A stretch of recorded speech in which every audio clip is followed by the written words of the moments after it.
വളരെ സന്തോഷത്തോടു കൂടിയാണ് നിങ്ങളുടെ ഈ കൂട്ടായ്മയിൽ ഞാൻ പങ്കെടുക്കുന്നത്. നമ്മുടെ അതിരൂപതയെ ഏറ്റവും സജീവമാക്കുന്ന ഒരു പ്രസ്ഥാനമാണ്, രണ്ട് പ്രസ്ഥാനങ്ങളാണ്, മാതൃവേദിയും പിതൃവേദിയും. അതിൽ നിങ്ങളെല്ലാവരോടും ഞാൻ നന്ദി പറയുകയാണ്. എപ്പോഴും ഇത്തരത്തിലുള്ള കൂട്ടായ്മകൾക്ക് വരുമ്പോൾ എല്ലാവരും ഒരുമിച്ച് വരികയും ഒരുമിച്ച് കൂടുകയും ഇടവകകളിൽ നല്ല പ്രവർത്തനങ്ങളൊക്കെ നടത്തുകയും ചെയ്യുന്നു. അതിന് പ്രത്യേകമായിട്ട് എല്ലാവർക്കും ഞാൻ നന്ദി പറയുകയാണ്. ഞാൻ ഇന്നലെ കരുവള്ളിക്കാട് കുരിശുമലയിൽ മല കയറാനായിട്ട് പോയി. നിങ്ങൾ കുറച്ച് പേരൊക്കെ പോയി കാണും എന്ന് ഞാൻ വിചാരിക്കുന്നു. അപ്പം ഞാനങ്ങനെ മല കയറുമ്പം കുറേ പേര് മല ഇറങ്ങി വരുന്നുണ്ട്. അതിനകത്ത് പ്രായമുള്ളവരുണ്ട്, കുട്ടികളുണ്ട്, ചെറുപ്പക്കാരുണ്ട്. പ്രായമുള്ളവരാണ് കൂടുതൽ. അപ്പം ഞാൻ ശ്രദ്ധിച്ച ഒരു കാര്യം, എന്നെ കണ്ടപാടെ പ്രായമുള്ള എല്ലാ മനുഷ്യരും അവിടെ നിന്ന് പിതാവേ ഈശോ മിശിഹായ്ക്ക് സ്തുതിയായിരിക്കട്ടെ എന്ന് ചൊല്ലുന്നുണ്ട്. അതേസമയം എന്നെ വിസ്മയിപ്പിച്ച ഒരു കാര്യം, നമ്മുടെ ചെറുപ്പക്കാർ പിള്ളേരും കൊച്ചു പിള്ളേരും എന്തോ ഒരു ആരാണ്ടെ കണ്ടതുപോലെ പകച്ചു നിൽക്കുകയാണ്. അവർക്കൊരു സ്തുതി ചൊല്ലാൻ അറിയത്തില്ല, അവർക്കൊരു അനുഗ്രഹം വാങ്ങാൻ അറിയത്തില്ല. അപ്പം ഞാൻ ചിന്തിച്ചു, ഇത് എവിടെയാണ് ഇത് കുഴപ്പം? കാരണം എല്ലാവരും അങ്ങനെയല്ല. ഈ മാതാപിതാക്കൾ വന്ന് സ്തുതി ചൊല്ലുന്നു, ഈശോ മിശിഹായ്ക്കാണ് സ്തുതി, അല്ലേ? നമ്മൾ അങ്ങോട്ടും ഇങ്ങോട്ടും കാണുമ്പം കർത്താവ് ഈശോ മിശിഹായ്ക്ക് സ്തുതിയില്ല. അതേസമയം അവരുടെ മക്കളത് ചെയ്യുന്നില്ല. അപ്പോൾ ഇതെവിടെയാണ് ഈ കുറവ് വന്നിരിക്കുന്നത്? അപ്പോൾ അവിടെയാണ് നമ്മൾ ശ്രദ്ധിക്കേണ്ടത്. നമ്മൾ ചില നിഷ്ഠകളും ചിട്ടകളുമൊക്കെ അടുത്ത തലമുറയെ പഠിപ്പിക്കുന്നതിൽ വലിയ വീഴ്ച വരുത്തുന്നുണ്ട്. അതുകൊണ്ട് സംഭവിക്കുന്നത് എന്താണെന്നറിയാമോ? അവരുടെ വിശ്വാസ തീഷ്ണത ഒത്തിരി കുറഞ്ഞു പോകും.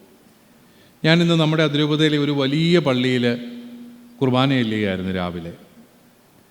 ഞാനവിടെ ശ്രദ്ധിച്ച കാര്യം, നാളെ ഓശാന ഞായറാഴ്ചയാണ്, ഇന്ന് ശനിയാഴ്ചയാണ്, ഇന്ന് അവധിയാണ്. കുട്ടികളെ ഒന്നും പള്ളി കാണാനില്ല, ചെറുപ്പക്കാരെ പള്ളി കാണാനില്ല. വന്നിരിക്കുന്നതിൽ ഭൂരിഭാഗം പേരും 50 വയസ്സിന് മുകളിലുള്ളവരാണ്. അത് മോശമെന്നല്ല, എനിക്കോ 50-ന് മുകളിലായി കേട്ടോ. പക്ഷേ നമ്മുടെ അടുത്ത തലമുറ എവിടെ പോകുന്നു? അവിടെയാണ് ഈ മാതൃവേദി പിതൃവേദിയുടെയൊക്കെ പ്രസക്തി. പേരൻറ്റിങ്ങിൽ നമ്മൾ ശ്രദ്ധിക്കേണ്ട ചില പ്രധാനപ്പെട്ട കാര്യം. ഞാൻ ഈ ഇടവക സന്ദർശനത്തിന് ചെല്ലുമ്പോഴൊക്കെ മാതൃവേദിയുടെയും പിതൃവേദിയുടെയും റിപ്പോർട്ട് അവതരണമൊക്കെ കേൾക്കാറുണ്ട്. റിപ്പോർട്ട് അവതരണം കേൾക്കുമ്പോൾ മിക്കവാറും കുറേ സമ്മേളനങ്ങൾ കൂടി, കുറേ പതാക ഉയർത്തലുകൾ നടത്തി, കുറേ ചാരിറ്റി പ്രവർത്തനങ്ങൾ. അതെല്ലാവർക്കും ഇഷ്ടമാണ്. വീട് പണിത് കൊടുത്തു, അല്ലെങ്കിൽ കുട്ടികൾക്ക് പഠനോപകരണങ്ങൾ കൊടുത്തു, അത് കൊടുത്തു, പിന്നെ ഞങ്ങൾ തീർത്ഥാടനം നടത്തി, ഇതൊക്കെ പറയാറുണ്ട്. പക്ഷേ ഏറ്റവും പ്രധാനപ്പെട്ട ഒരു കാര്യം, കുടുംബജീവിത പരിശീലനം, പേരൻറ്റിങ്ങിൻ്റെ പരിശീലനം, അത് നടത്തിയതായിട്ട് പറയുന്ന റിപ്പോർട്ടുകൾ വളരെ ചുരുക്കമായിട്ട് ഞാൻ കേൾക്കാറുണ്ട്. അതുകൊണ്ട് എനിക്ക് നിങ്ങളോട് പറയാനുള്ളത്, നിങ്ങളൊരു വർഷത്തിൽ 4 പ്രാവശ്യമെങ്കിലും ദാമ്പത്യ ജീവിത പരിശീലനം, അതുപോലെ പേരൻറ്റിങ് പരിശീലനമൊക്കെ നടത്താൻ സാധിക്കും. അത് നന്നായിട്ട് ക്ലാസ്സുകളൊക്കെ എടുക്കുന്നവർ നമ്മുടെ കൂട്ടത്തിൽ തന്നെയാണ്. അത് അച്ഛന്മാരെയും കന്യാസ്ത്രീകളെയും തന്നെ വിളിക്കണമെന്നില്ല, അവർ നന്നായിട്ട് ക്ലാസ് എടുക്കുന്നവരുണ്ട്. നിങ്ങളുടെ കൂട്ടത്തിൽ അൽമായരുണ്ട് നന്നായിട്ട് ക്ലാസ് എടുക്കുന്നവർ. ഈ കഴിഞ്ഞ ദിവസം ഗർഭിണികളായ പെൺകുട്ടികൾക്ക് വേണ്ടിയിട്ട് പാറക്കലച്ചൽ ഒരു ഓൺലൈൻ സെമിനാർ നടത്തി. അതിനാദ്യം എൻ്റെ ഫോട്ടോയായിട്ടിരുന്നത്.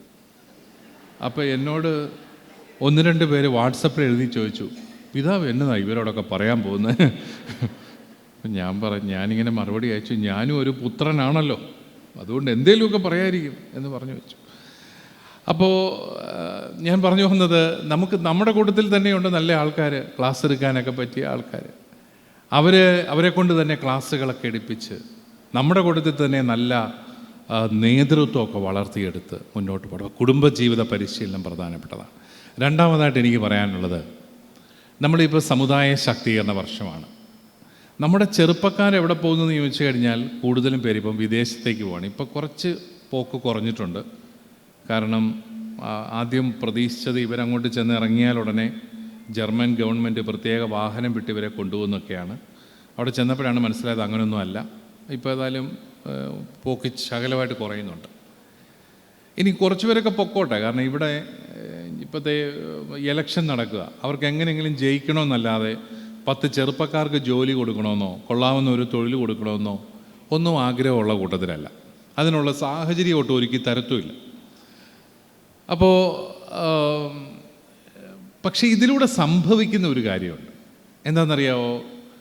നമ്മുടെ കുഞ്ഞുങ്ങൾ വിദേശത്ത് പോകുന്നു. ഇപ്പം ചെല്ലുന്നവരെല്ലാം പള്ളിയിലൊക്കെ പോകും. കാരണം അവർ നിങ്ങളുടെ മക്കളാണ്, നിങ്ങളവരെ പഠിപ്പിച്ചിട്ടുണ്ട്. അതുകൊണ്ട് അവരവിടെ ചെന്നാലും പള്ളിയിലൊക്കെ പോകും. പക്ഷെ അവരവിടെ ചെന്ന് കല്യാണമൊക്കെ കഴിച്ച് അവർക്ക് പിള്ളേരുണ്ടായി കഴിയുമ്പോൾ ആ കുഞ്ഞുങ്ങൾ വളരാൻ പോകുന്ന അവിടുത്തെ കൾച്ചറിലാണ്. അവർ പള്ളിയിൽ പോകണമെന്ന് ഒരു നിർബന്ധവുമില്ല. അവർ പള്ളിയിൽ പോകണമെന്നല്ല, അവർക്ക് മലയാളമെന്നോ കേരളമെന്നോ അവരുടെ ഗ്രാൻഡ് പേരൻസ് എന്നോ പിന്നെ സീറോ മലബാറെന്നോ കത്തോലിക്കനെന്നോ ഒരു സെൻസും ഇല്ലാത്ത ഒരു തലമുറ ചിലപ്പോൾ വരാം. ഇനി അവിടെയും ഒരു 50% ഒക്കെ നമ്മുടെ കൂടെ പിള്ളേരൊക്കെ ചൊവ്വേനേരെയൊക്കെ വളരും. അവരും കൂടെ കല്യാണം കഴിച്ച് കഴിയുമ്പോൾ 2 തലമുറയോടുകൂടി നമ്മുടെ കമ്മ്യൂണിറ്റി തീരുമാനമാകും, ഇല്ലാണ്ടാവും. പിന്നെ വാട്ട് സീറോ മലബാർ, എന്ത് കേരള, എന്ത് മലയാളി എന്നൊക്കെ ചോദിക്കുന്ന കുഞ്ഞുങ്ങളെ നമുക്ക് കാണാൻ സാധിക്കും. അപകടകരമായ ഒരു പ്രവണതയാണ്. നമ്മുടെ ഒരു കൾച്ചർ, ഒരു സംസ്കാരം തന്നെ നഷ്ടപ്പെട്ടു പോവുകയാണ്. അവിടെയാണ് നമ്മുടെ കുഞ്ഞുങ്ങളെ ശരിയായ രീതിയിൽ വളർത്താനുള്ള ഒരു ശരിയായ മേഖലകൾ അവർക്ക് കാണിച്ചു കൊടുക്കുക. ഈ അടുത്ത നാളിൽ കുട്ടിയെ എൻജിനീയറിങ്ങിന് വിടുക എന്ന് പറയുന്ന ഒരു അമ്മയോട് ഞാനിങ്ങനെ തിരുവനന്തപുരത്ത് ഐസർ ഉണ്ടെന്നും IIST ഉണ്ടെന്നും സ്പേസ് ടെക്നോളജി ഒക്കെ പഠിക്കാമെന്നൊക്കെ പറഞ്ഞപ്പം ഈ സഹോദരി വളരെ സ്വാഭാവികമായിട്ട് പറഞ്ഞു, അയ്യോ ചിലപ്പോൾ എൻ്റെ മോൻ അത് ഇഷ്ടമായിരിക്കും, അവന് ഇങ്ങനെയുള്ള കാര്യങ്ങളൊക്കെ വലിയ താല്പര്യമാണ്. അപ്പോൾ ഇവർക്കിതറിയത്തില്ല.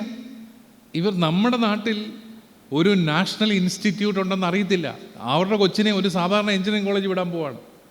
അതാണ് നമ്മുടെ കുട്ടികൾക്ക് ശരിയായ അവബോധം കൊടുക്കുക. കുറേ നാളുകൾക്ക് മുമ്പ് ഒരു അമ്മ എൻ്റെ അടുത്ത് വന്നു, പാവം BBAക്ക് പഠിക്കുകയാണ് കൊച്ച് കർണാടകത്തിൽ. 1.5 ലക്ഷം രൂപ വേണം. ഞാൻ പറഞ്ഞു BBA നമ്മുടെ വീട്ടുമുറ്റത്തുണ്ട്, ഇത്രയും പൈസ കൊടുക്കണ്ട, 10,000 രൂപ കൊടുത്ത് എവിടെ കിട്ടും? അയ്യോ അത് ഞങ്ങൾക്ക് അറിയത്തില്ലായിരുന്നു. മാതൃപിതൃവേദിയുടെ നേതൃത്വത്തിൽ മാതാപിതാക്കൾക്ക് വേണ്ടിയിട്ട് ഈ അവധിക്കാലത്ത് ഒരു കരിയർ ഓറിയൻറ്റേഷൻ പ്രോഗ്രാം നടത്തണം. മക്കളെ എവിടെയൊക്കെ കൊണ്ട് വിടണമെന്നും എങ്ങനെയാണ് ഇവരെ ഈ ചൂഷണത്തിൽ നിന്ന് രക്ഷിക്കുന്നതെന്നും പഠിപ്പിച്ചു കൊടുക്കണം. ഇതൊക്കെ നമുക്ക് ചെയ്യാവുന്ന നന്മകളാണ്. ഇതൊന്നും ചെയ്യാതെ നമ്മൾ ഒരുമിച്ച് കൂടി നല്ല ഡാൻസൊക്കെ കളിച്ചു, എല്ലാവരും പിരിഞ്ഞു പോയി. അതുകൊണ്ട് മാതൃവേദി പിതൃവേദി കൊണ്ട് വലിയ ഗുണമൊന്നുമില്ല. ഡാൻസ് കളിക്കുന്നതുകൊണ്ട് ഗുണമുണ്ടാകും കേട്ടോ, അത്രയും ടെൻഷനൊക്കെ മാറി കിട്ടും. നിങ്ങളതൊക്കെ കളിച്ചോ, കുഴപ്പമില്ല. കെട്ടിയവന്മാരുടെ കൂടെയൊക്കെ നടന്നാൽ വലിയ രസമുണ്ടോ അല്ലേ? എന്ത് ബോറ് പരിപാടിയാണ്. അതുകൊണ്ട് ഇവിടെ വന്ന് ഡാൻസൊക്കെ കളിക്കുന്നതുകൊണ്ട് തെറ്റില്ല. പക്ഷേ അതിൽ അവസാനിപ്പിക്കരുത്. ഒരു കാര്യം കൂടെ പറഞ്ഞ് ഞാൻ അവസാനിപ്പിക്കാം. അതായത് നമ്മുടെ ഈ പെൺകുട്ടികൾ, ഇപ്പോൾ വളർന്നു വരുന്ന പെൺകുട്ടികളുടെ ഇടയിൽ ഒരു ട്രെൻഡിനെ കുറിച്ച് ഞാൻ കേട്ട് എനിക്കിച്ചിരി പേടി വന്നു. കല്യാണം കഴിക്കാൻ താല്പര്യമില്ലത്രേ. കാരണം അവർ കണ്ടുവരുന്ന അവരുടെ മാതാപിതാക്കളുടെ ദാമ്പത്യ ജീവിതം കണ്ടിട്ട് അവർക്ക് മതിയായി, ബോധിച്ചിരിക്കുന്നു, ഞങ്ങൾക്ക് വേണ്ട. കാരണം വീട്ടിൽ കിടന്ന് വഴക്ക് വക്കാണം, പിന്നെ എന്നും അങ്ങോട്ടും ഇങ്ങോട്ടും പിണങ്ങിയിരിക്കുക, വർത്തമാനം പറയാതിരിക്കുക. അതിന് ഞങ്ങൾ ആണുങ്ങളും കൂടെ അതിനകത്ത് വലിയൊരു പരിധി വരെ ഞങ്ങളും കാരണക്കാരാണ്. ഈ പെൺപിള്ളേരിപ്പം ഭയങ്കര സ്മാർട്ടാണ്. ആൺപിള്ളേരെ സ്മാർട്ട് അല്ലാതാക്കുന്നത് ഈ അമ്മമാർ തന്നെയാണ്. അതിനാ ചക്കരെ പഞ്ചാരയെന്ന് പറഞ്ഞാൽ അതിൻ്റെ പുറകെ നടന്ന് ഒന്നും ചെയ്യാൻ കൊള്ളുകയില്ലാത്ത കുറേ എണ്ണത്തെ വളർത്തിക്കൊണ്ട് വരുന്നുണ്ട്. നിങ്ങൾ എല്ലാ ജോലിയും നിങ്ങൾ തന്നെ ചെയ്ത് കൊടുത്ത് ഏതാണ്ട് വലിയ ട്രോഫി കിട്ടിയ പോലെ ആൺകുട്ടിയെ കൊണ്ട് ഉന്തിക്കൊണ്ട് നടക്കുക.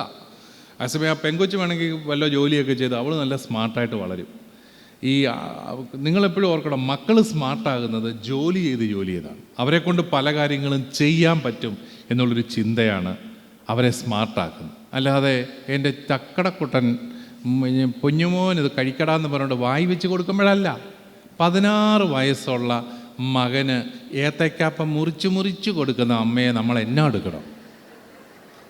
16 വയസ്സുള്ള പയ്യന് ഏത്തക്കാപ്പം കുറ്റന് പാടായതുകൊണ്ട് അമ്മ ഇഞ്ഞ മുച്ച് ചരാന്നും പറഞ്ഞിട്ട് കൊടുക്കുന്ന അമ്മമാരെ നമ്മൾ പിടിച്ച് ജയിലിലിടണമെന്നാണ് ഞാൻ പറയുന്നത്. കാരണം അവരാണ് ഈ ആൺപിള്ളേരെ കളയുന്നത്. ഇതുങ്ങളെ ഇങ്ങനെ പാമ്പർ ചെയ്ത് ഒരു ജോലിയും ചെയ്യാത്ത, അവനോട് മരുന്ന് മേടിക്കാൻ പറഞ്ഞാൽ അവൻ പലചരക്കടെ ചെന്നാണ് ചോദിക്കുന്നത്. എന്നിട്ട് അവിടെ ഇല്ലെന്ന് പറയുമ്പോൾ അവൻ പറയും മമ്മി ഇല്ല, എൻ്റെ ചക്കരക്കുറ്റം മമ്മി വൈകുന്നേരം മേച്ചോളാന്ന് പറയും. ഇതാണ് നമ്മുടെ പാർട്ടികൾ. പെൺപിള്ളേർ കുറച്ചുകൂടെ സ്മാർട്ടാണ്. അവർ നിങ്ങൾ തന്നെ തുണി അലക്കാനും തന്നെ വല്ല അത്യാവശ്യം കാപ്പി ഉണ്ടാക്കാനും ഒക്കെ പഠിച്ച് അവർ 4 കാലയിലൊക്കെ നിൽക്കും. പെൺപിള്ളേർ സ്മാർട്ടാകുന്നതുകൊണ്ട് അവർ പക്ഷേ കുറച്ചുകൂടെ ക്രിറ്റിക്കലായിട്ട് ചിന്തിക്കുന്ന ആൾക്കാരായിട്ട് മാറിയിട്ടുണ്ട്. എന്തിനാ കല്യാണം, എന്തിനാ ഇങ്ങനെ സർവ്വനേരം രാവിലെ എഴുന്നേറ്റ് ജോലിയും ചെയ്ത് ഇങ്ങനെ നടക്കുന്നത്? അപ്പോൾ അവിടെയൊക്കെ നമ്മുടെ കുടുംബങ്ങളിൽ മാതൃവേദിയും പിതൃവേദിയും ഈ ജെൻഡർ ഇഷ്യൂസൊക്കെ നിങ്ങൾ ചർച്ച ചെയ്യണം. ഈ അച്ഛൻ പറഞ്ഞില്ല, ഏതക്കാടച്ഛൻ പറഞ്ഞില്ല കോടതി വിധിയെക്കുറിച്ച്, കല്യാണം കഴിക്കുന്നത് വേലക്കാരികളെ അല്ല എന്ന് പറഞ്ഞതുപോലെ ജോലികളൊക്കെ പങ്കുവെച്ച് ചെയ്യണം. അങ്ങനെയൊക്കെയുള്ള ഒരു ഇത് ഞങ്ങളുടെ കന്യാസ്ത്രീകൾ ഇപ്പോൾ എത്ര സ്മാർട്ടായിട്ട് അത് ചെയ്യുന്നു. അച്ഛന്മാർക്ക് ഫുഡ് കൊടുക്കുന്നവർ നിർത്തി.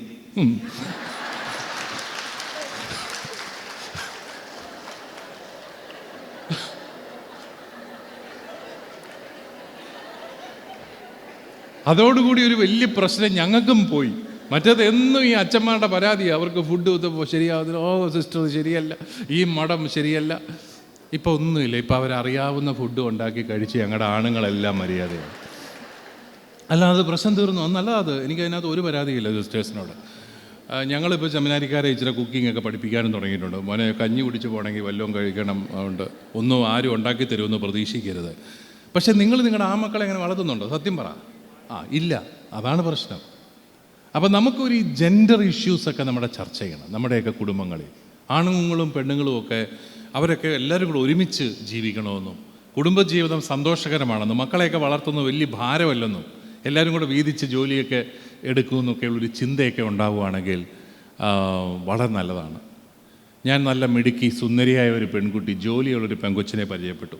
വയസ്സ് 32, ഇതുവരെ കല്യാണം കഴിച്ചിട്ടില്ല. ഞാൻ ചോദിച്ചു, നീ എന്നാ കെട്ടാൻ പോകുന്നത്? പിതാവ് പ്രാർത്ഥിക്കണം. ഞാൻ പ്രാർത്ഥിച്ചുകൊണ്ടിരുന്ന കല്യാണം നടക്കും. അതാണ് നമ്മൾ മാതാപിതാക്കൾ അവിടെ ശ്രദ്ധിക്കണം. ഒരു 25 വയസ്സൊക്കെ ആകുമ്പോൾ പെൺപിള്ളേരെ കെട്ടിച്ച് വിടണം. ആൺകുട്ടികളെ ഒരു 30 വയസ്സിന് മുമ്പ് കല്യാണം നടത്തി കൊടുക്കണം. ഈ കല്യാണം കഴിക്കുക എന്നൊക്കെ പറയുന്ന എല്ലാ പ്രായത്തിലും ഒന്നും ആഗ്രഹമൊന്നും തോന്നത്തില്ല. കുറേ നാൾ കഴിയുമ്പോൾ ഇവർ പറയും എന്നാ കാര്യത്തിന് ഇതൊക്കെ മെനക്കേടാ, മടുപ്പാന്ന് പറയും. ഇതിനൊക്കെ ഒരു ആവേശം തോന്നുന്ന ഒരു പ്രായത്തിൽ കല്യാണമൊക്കെ നടത്തി കൊടുക്കണം. എന്നാലേ പിള്ളേരൊക്കെ ഉണ്ടാകത്തുള്ളൂ. എന്നാലേ നമ്മുടെ സമൂഹമൊക്കെ നിലനിന്ന് പോകത്തുള്ളൂ.